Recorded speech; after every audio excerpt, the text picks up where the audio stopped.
Oi, meus amores, tudo bem com vocês? Vamos agora dar início à nossa aula de geografia. Nós vamos estudar hoje sobre a importância dos rios. Está aqui uma imagem linda do rio São Francisco, que é um importante rio da região Nordeste, no qual eu falei a semana passada.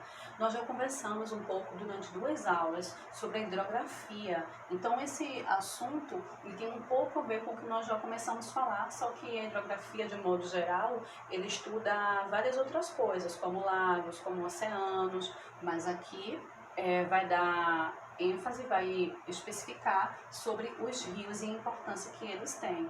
Nós vamos utilizar o livro de geografia. Se você não está com ele no momento, pausa o vídeo e pegue seu livro.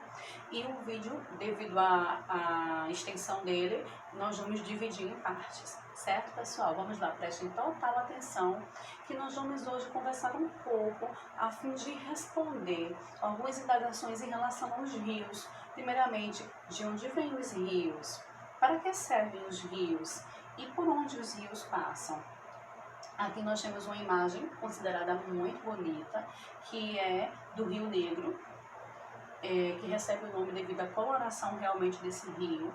Esse rio tem a sua nascente, ou seja, onde ele começa, lá na cidade, na Colômbia, aliás, e ele passa por diversos lugares até chegar ao Brasil.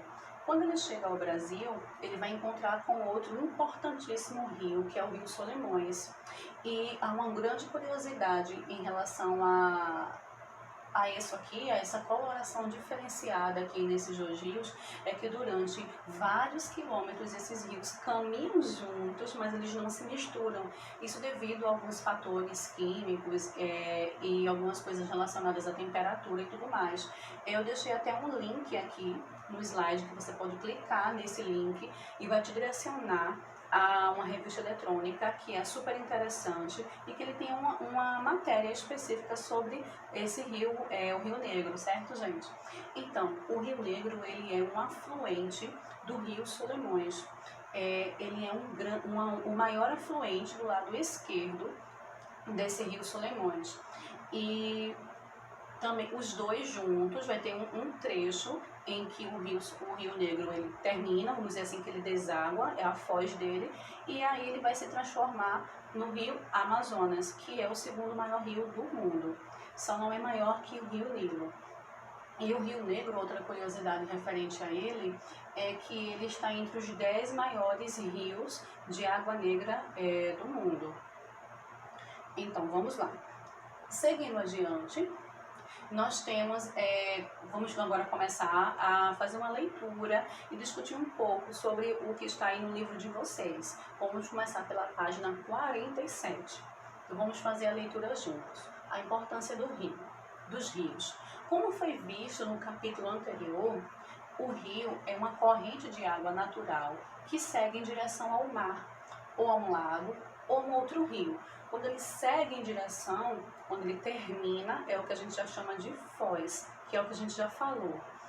Muitos rios abastecem a população das cidades e servem de caminho para navegações e embarcações, por isso são considerados hidrovias. Gente, lembra que eu falei que hidro significa água e vias é o caminho. Então quer dizer que é um caminho pelas águas mesmo.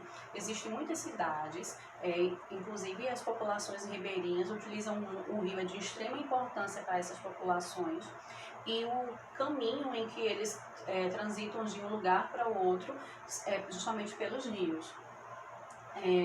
Os rios são usados para a pesca, para a prática de esportes e também para o transporte de pessoas, mercadorias e animais.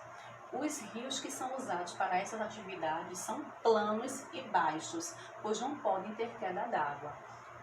Como assim? Os rios planos e baixos são... Lembra que a gente estudou sobre a planície? Então, o rio de planície é um rio em que o curso dele ele não tem ondulações, não tem queda d'água, como cachoeiras, por exemplo. Porque então não daria para as pessoas serem transportadas no rio em que eles desceriam pela cachoeira, que iria todo mundo morrer, né, gente? Mas então, aqui nesse rio, nos rios planos e baixos, são rios que não tem queda d'água. Um exemplo desse tipo de rio é o Rio São Francisco, por exemplo, que serve de transporte para muitas pessoas e animais, produtos e tudo mais. Aqui tem uma imagem, tá, pessoal? As águas utilizadas nas plantações vêm das chuvas e dos rios. Muitos agricultores, eles utilizam as águas dos rios para irrigar as plantações. Só que em lugares onde chove pouco, as plantações precisam ser irrigadas de outra maneira, e tem uma irrigação diferenciada. Tem aqui até na página no livro de vocês, mostrando aqui um cano que eles colocaram para irrigar. Mas os rios são de extrema importância para todos nós, e principalmente para as pessoas que vivem muito próximas aos rios. Aliás, pessoal, desde vamos dizer assim, que do início da civilização, as pessoas utilizam os rios como um meio de vida. As pessoas sempre procuravam estar onde o rio estivesse próximo, porque é através dos rios que elas vão conseguir se alimentar e sobreviver. Continuando agora na página 48, os rios possuem nascentes e margens. Tem ilustração aqui que ela ajuda um pouco a gente a entender. Nascente ou cabeceira, que é onde o rio começa, é o local onde o rio nasce. Um rio pode nascer em uma serra, uma região alta, em um lago ou em um olho d'água. Gente, eu vou enviar para vocês um link. Na aula que vem, que nós vamos dar alguns exemplos sobre outros rios, um link em que mostra a nascente do rio Capibaribe. É um olho d'água, mostra mesmo como se a água viesse do centro, que é realmente assim, que ele vai como se estivesse brotando, é o olho d'água. O canal por onde as águas de um rio correm é chamada de leito, é justamente o percurso desse rio, é chamado de leito. Então, o rio nasce, aqui é a nascente de um rio, e aqui ele segue, esse caminho aqui ele é chamado de leito. As margens são as terras banhadas pelo rio, tanto de um lado como de outro. Gente, as margens é o que está aqui por fora. As margens de um rio é o que está, vamos dizer, à beira de um rio, do lado esquerdo e do lado direito. O lugar onde o rio despesa as suas águas é chamado de foz, que foi esse que eu já comentei com vocês. Lembra que eu falei que o rio Capibaribe, sua foz é no Oceano Atlântico, quer dizer, onde ele termina, que pode ser um rio, um lago ou um mar.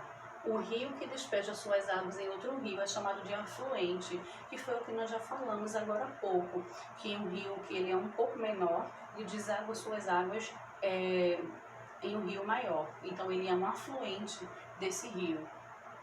De acordo com a imagem a seguir, um rio possui duas margens, um lado direito e o outro esquerdo, como nós falamos aqui. Gente, olha, aqui por exemplo temos a nascente de um rio, ele segue, aqui é o seu leito, o seu percurso. Aqui temos um afluente que vem do lado direito, aqui temos o afluente que vem do lado esquerdo. E esses dois, eles ajudam aqui a compor esse rio, são totalmente importantes para esse rio que é maior. Percebam, gente, aqui uma queda d'água, que é onde eu disse que não seria possível, não seria aqui um rio usado para transportes e navegação, porque essa queda d'água daqui não teria como transportar embarcações, ele já tem uma outra finalidade quando o rio possui queda d'água. Aqui é o leito, né, como eu falei, o percurso dele, e a foz, onde esse rio ele vai terminar, ele vai encontrar com outro rio ou até mesmo com o mar. Vamos seguir adiante. Sim, tem uma informação aqui. Existem pessoas que moram nas margens dos rios. Esses moradores se chamam de ribeirinhos, que é o que eu falei agora. A população ribeirinha que mora nas margens dos rios. 49, página 49. Os rios são muito importantes na vida dos seres humanos. Nós podemos usar essas águas em nossas casas, para cozinhar alimentos, para fazer a limpeza da casa e fazer higiene pessoal. Aí você pode perguntar, como assim? Quer dizer que a água que chega na minha torneira é a água que tirou lá do rio e chegou na minha casa? Peraí, tem um processo para chegar às nossas casas. Até porque se o rio vier diretamente já com a água para nossa casa, ele viria cheio de substâncias ali que não iria fazer bem para a gente. As águas dos rios, eles passam por uma estação de tratamento de água para depois ir em direção para nossa casa. E de nossa casa, depois que nós utilizamos para diversas finalidades, como essas aqui, por exemplo, cozinhar alimentos, fazer limpeza de casa, fazer higiene pessoal. Gente, cozinhar alimento, isso é muito relativo, porque tem pessoas que cozinham com água da torneira, ferve, e tem pessoas que podem cozinhar com a água mineral, não é? Então isso é apenas um dos exemplos. Claro que existem as exceções. Então, aqui estão uma das finalidades no qual usamos os rios, a água dos rios, a água que chega na nossa casa. E depois que nós utilizamos, essa água ela fica imprópria para o consumo, ela vai para o esgoto. E do esgoto, ela vai para uma estação de tratamento de esgoto para depois ser despejada novamente nos rios. Se por acaso existir uma cidade, um esgoto que ele vai diretamente para um rio, isso está totalmente errado, porque isso vai poluir o rio. Ele primeiro tem que ser tratado para poder ele voltar para o rio. Aqui diz o seguinte: há muitos rios que atravessam terrenos acidentados e dão origem a quedas d'água. Os terrenos acidentados são terrenos onde eles têm umas quedas, como se fossem regiões de planalto que nós já estudamos, como cascatas e cachoeiras. A força das águas que caem das cachoeiras é aproveitada para produzir energia. Lembra que falei na aula passada, pessoal, que a maior fonte de energia elétrica no nosso país são chamadas de hidrelétricas. E justamente para construir as hidrelétricas são necessários rios com queda d'água, que tenha cascata e cachoeira e tudo mais. São construídas usinas hidrelétricas que geram essa energia e distribuem para a maioria das casas, ruas, fazendas, etc.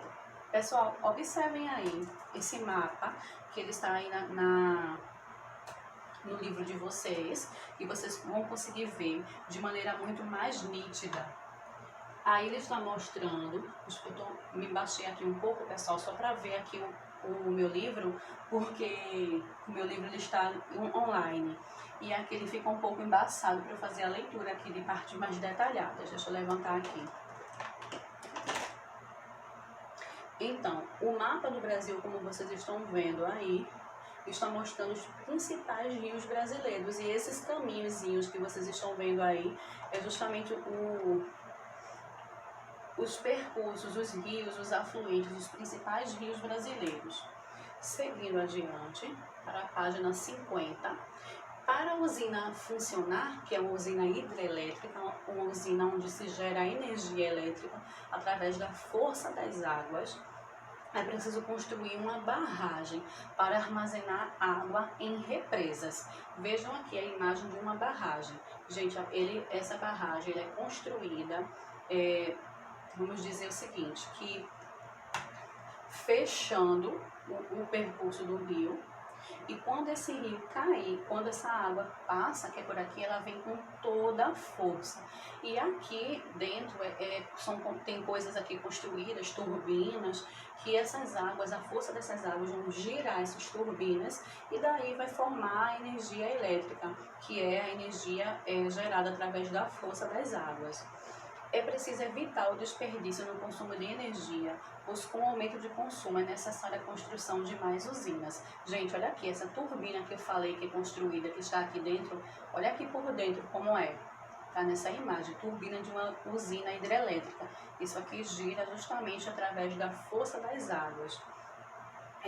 O que tem a ver o consumo de energia com a usina hidrelétrica? Totalmente. Se a pessoa desperdiça a energia, vai fazer com que precise construir até mesmo mais usinas. E se constrói mais usinas, há uma mudança muito maior na paisagem natural do nosso meio ambiente. E quando há uma transformação na nossa paisagem, no nosso meio ambiente, isso não é bom, de certo modo, para o meio ambiente. Porque, por exemplo, vários animais, vão perder o seu espaço, como diz aqui na página 51.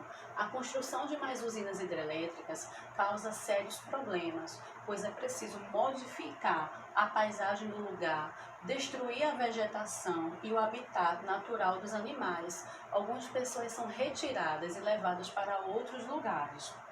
No Brasil, há um rio que é considerado o maior produtor de energia elétrica. Ele é o Rio Paraná. E aqui, gente, a imagem do Rio Paraná, que fica justamente na cidade do Paraná. Uma informação em relação a isso. Na época de verão, justamente existiu durante muitos anos o horário de verão, em que se adiantava 1 hora a mais, que tinha a intenção de trazer uma economia maior de água, por exemplo, aliás, de energia, já que nessa época é uma época em que as pessoas utilizam mais a energia por ser uma estação mais quente. E então, quando as pessoas consomem muita energia, acabam precisando construir mais usinas. E quando constrói mais usinas, se destrói muito mais parte do meio ambiente, causando problemas principalmente aos animais daquela região e às pessoas que também vivem nessa região. Gente, a primeira parte do nosso vídeo, ela vai até aqui, certo? Então, nós vamos continuar a segunda parte do vídeo da página 52 em diante. Então, até mais!